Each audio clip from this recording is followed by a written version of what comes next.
बैठे हुए हैं, वकील हैं आप। Sir my question is for BJP कि सर बीजेपी अपने वादे निभाती है ये कहती है, लेकिन अभी उन्होंने क्या कहते हैं सिक्किम को और मणिपुर और जो क्या कहते हैं हमारे कुश्ती के भाई बहन थे कुश्ती, उनके ऊपर कुछ नहीं कहा, बिना कांग्रेस की बातें गिनाए। बीजेपी का स्टैंड क्या है? बीजेपी का स्टैंड क्या है? मैं फर्स्ट टाइम वोटर जो है उनको क्लियर कर देना चाहता हूं जी, कि जी, नरेंद्र मोदी जी जब देश के प्रधानमंत्री बने तो इकोनॉमी के मामले में भारत 10वें नंबर पे था, आज चौथे नंबर पे है और 5 साल के अंदर भारत जो है तीसरे नंबर पे आने वाला है। 5 साल के अंदर भारत जो है तीसरे नंबर पे आने वाला है। पर कैपिटा इनकम जो है भारत का ग्रो किया है, शेयर मार्केट जो है भारत का ग्रो कर रहा है। और तो इन मुद्दों पे रहिए, तो इन मुद्दों पे रहिए, हिंदू मुसलमान क्यों? देखिए आप लोग आरोप क्यों लगाते हैं कि तुष्टीकरण करते हैं ये लोग? विपक्ष की गलती है और विपक्ष जो है हिंदू मुसलमान पे लेके जाता है। जब राम मंदिर का निर्माण होता है, क्या अखिलेश और यादव हिंदू विपक्ष को मुसलमान बुलाया अखिलेश जाता यादव है, कर रहे हैं? क्या अखिलेश यादव हिंदू मुसलमान कर रहे हैं? तेजस्वी यादव हिंदू मुसलमान कर रहे हैं? लालू यादव हिंदू मुसलमान कर रहे हैं? शिवपाल यादव मुसलमान कर रहे हैं? एकदम हिंदू ये लोग मुसलमान करते हैं। ये राहुल गांधी कर रहे हैं। जब राम मंदिर का निर्माण हो रहा था तो तेजस्वी यादव जी अस्पताल ढूंढ रहे थे और उस समय बिहार के वो स्वास्थ्य मंत्री थे और बिहार में ही उनको अच्छा अस्पताल नहीं दिख रहा था। जरा सोचिए, अखिलेश यादव जी को आना चाहिए था, राम मंदिर का निर्माण हो रहा था, निर्माण हुआ, शिलान्यास हुआ, सब कुछ हुआ, वहां पे अखिलेश यादव जी को आना चाहिए था, नहीं आए।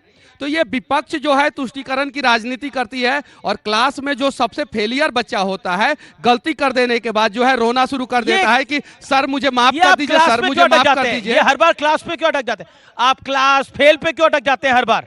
देखिए ये सच्चाई है कि कोई बिहार में अगर इन लोगों की सरकार आ गई और 9वीं क्लास से ज्यादा आप पढ़ लिए तो आपको जेल में डाल दिया जाएगा। इन लोगों की सच्चाई है। या तो सुनिए मैं 1 मिनट क्लियर कर देना चाहता हूं। बिहार में अगर जंगल राज के राजकुमार जी की सरकार अगर आ गई, गलती से आएगी नहीं लेकिन अगर आ गई तो उन लोगों का सोच है कि 9वीं क्लास से ज्यादा पढ़े लिखे सभी लोगों को या तो बाहर भेज दिया जाएगा और अगर बिहार में रह के वो बिहार के लिए आवाज उठाएंगे तो उनको जेल में डाल दिया जाएगा। उदाहरण मनीष कश्यप है। कोर्ट ने सारे केस में मुझे बाइज्जत बरी कर दिया है, 9 महीना मेरा कौन वापस लाके देगा? कोर्ट की अगर ये लोग बात करते हैं तो कोर्ट ने मुझे बाइज्जत बरी कर दिया, ये मेरा 9 महीना वापस लाके देंगे ये लोग? बताइए, कोर्ट ने मुझे बाइज्जत बरी किया है। भाषण से तो कतई नहीं लग रहा कि ये बिहार का विकास चाहते हैं। हम लगातार मांग कर रहे हैं कि बिहार के गया में और मोतिहारी में सेंट्रल यूनिवर्सिटी बनाई जाए। 10 साल से प्रधानमंत्री नरेंद्र मोदी जी बन चुकी है, नहीं दरभंगा चालू है, गया में चालू है। दरभंगा 1 मिनट मोबाइल में सर्च मारिए, गया और मोतिहारी में सेंट्रल यूनिवर्सिटी चालू हो गया है। मैडम जी नहीं पता है कि पटना घर जाके पढ़ाई कीजिए और पढ़ाई करने के बाद यहाँ पे आइए। अभी जी कहीं 8वां तक तो आप भी नहीं है ना। अभी जी मैं धरने पर बैठ जाऊंगी, इनको चुप करा दीजिए हमारे बीच में। चुप है बढ़िया बढ़िया दीदी बैठ जाओ, धरने पे बैठ जाओ। अरे नहीं आप बैठिए ना। बैठ जाऊंगी मैं।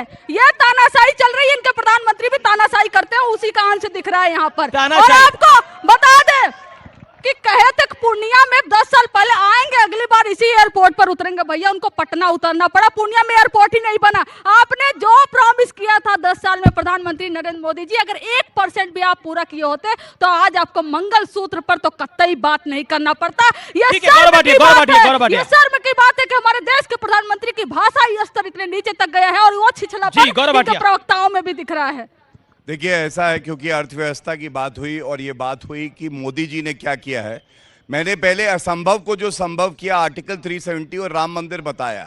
उसके अलावा जो सबसे बड़ी बात है मैं बताऊंगा, मनमोहन सिंह जी जब शपथ लेते हैं तो 10वीं सबसे बड़ी अर्थव्यवस्था थी। जब वो छोड़ के गए 10 साल बाद तो भी सबसे बड़ी 10वीं अर्थव्यवस्था थी। नरेंद्र मोदी जी ने 10वीं अर्थव्यवस्था से 5वीं सबसे बड़ी अर्थव्यवस्था बना दिया 10 साल में। चौथा जो है सबसे बड़ा स्टॉक एक्सचेंज है। तीसरे नंबर पे जो है ऑटोमोबाइल इंडस्ट्री है पूरे विश्व में आज भारत में। दूसरे नंबर पे मोबाइल जो है मैन्युफैक्चरिंग यूनिट्स है और हमारा प्रोडक्शन है। और नंबर 1 नेता है विश्व का तो नरेंद्र मोदी है, इसलिए इनको जलन होती है। वरना मैं आज एक सवाल पूछ चुका हूं, इन्होंने बताया नहीं यादव परिवार के बाहर का क्यों नहीं अध्यक्ष बनाया। दूसरा सवाल, आप हमारी सीटें छोड़ो, हम तो डंके की चोट पे कहते हैं 400 प्लस, आप अपनी सीटें क्यों नहीं बताते? वो भी कह रहे 300 प्लस। कहा 300 प्लस? कौन से? इंडिया अलायंस कह रहा 300 प्लस हमारी। आपको मैं बताऊं, 300 में से 3 हटा दीजिए, 0-0 आएंगी इनकी 80 और तो फिर चुनाव देखिए, चुनाव तो हो रहा, उनकी 40 में 0। राजकुमार भाटी सच घटे या बढ़े, सच न रहे। बिल्कुल सही झूठ बात। की कोई इंतहा ही नहीं। अब जब फेंकनी है तो कितनी फेंकते रहो। अब बड़े मियाँ तो बड़े मियाँ, छोटे मियाँ सुभान अल्लाह। बड़े वाले जितनी फेंकते हैं उनसे लंबी लंबी ये दोनों फेंक रहे हैं। मियाँ तो सारे उधर हैं। हम तो सीट तो केवल 2 लोग बता सकते हैं कितनी किसकी सीट आएंगे, या तो कोई ज्योतिषी बता सकता है या जिसने कहीं सेटिंग कर रखी होगी वो बता सकता है। गलत हम कह तो रहे हैं। इतना कह सकते हैं, गलत कह रहे हैं। एक मिनट हम तो अभी जी। इतना कह, ये बीच में मैं लगातार बोलते बताता हैं। हूं। गौरव, इनकी गौरव, आदत पता नहीं बोले, खराब बोले। है या इन्हें कह के भेजा जाता है कि इनकी बात बोलो, मत अपनी सुनने बात देना, बीच में सीटें बताओ चिल्लाते भैया। रहना। नहीं आप बोले, हाँ, बोले, तो आपने परिवार 30 में सेकंड हम दिए। तो नहीं बोलते, आप एक शब्द नहीं बोले हम इनके बीच में। आपका अधिकार मरने नहीं देगा अमीश देवगन। देखिए, सीटें कितनी आएंगी इसकी दावेदारी हम नहीं कर सकते, लेकिन हम इतना कह सकते हैं, हम उत्तर प्रदेश की 80 से 80 सीटों पर बहुत मजबूती के चुनाव लड़ रहे हैं, मजबूती के साथ, और मुद्दों के आधार पर जनता हमारे साथ है। आज ही कल्याण सिंह जी के गांव में बीजेपी के बूथ अध्यक्ष कह रहे हैं, आज पोल हुआ है, मीडिया के सामने कह रहे हैं कि कल्याण सिंह जी का गांव है कि मैं बीजेपी का बूथ अध्यक्ष हूं, लेकिन मैंने सतीश गौतम को वोट नहीं दिया अलीगढ़ सीट पे। यह हालत इनकी हो गई है। हम कितनी सीटें जीतेंगे ये तो 4 जून को पता चलेगा, लेकिन हम बीजेपी की सरकार नहीं बनने देंगे, ये हमारा दावा है। तो सरकार, अच्छा ठीक है, सरकार बन गई, अगर आपकी सरकार बन गई तो यही सवाल है ना, सरकार बन गई, इंडिया अलायंस की सरकार बन रही है, तो प्रधानमंत्री कौन बन रहा है? अखिलेश यादव या राहुल गांधी या तेजस्वी यादव ये सवाल या अरविंद केजरीवाल?